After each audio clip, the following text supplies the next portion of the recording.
আসসালামু আলাইকুম। এটা রয়না পাম্পের ভিডিও। সকাল ৮টার সময় ভিডিও করেছি। আমরা মোটামুটি রাত 4:30টার সময় গিয়েছিলাম। অনেকে রাত 12টা থেকে পাম্পে গিয়ে লাইন দেওয়া শুরু করেছিল। রাত 4:30টার সময় লাইন দেওয়া পরে মোটামুটি 12টার দিকে আলহামদুলিল্লাহ আমরা তেল পেয়েছি।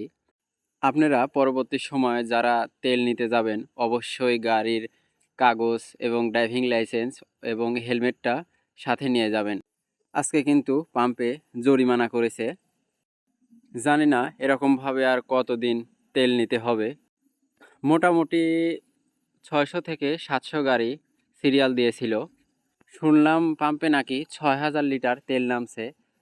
আপনার সবাইকে 500 টাকার করে দিয়েছে। 500 টাকার করে যদি দেয় তাহলে মোট 1500 গাড়ি তেল পাবে। মোটামুটি আশা করা যায় ইনশাল্লাহ।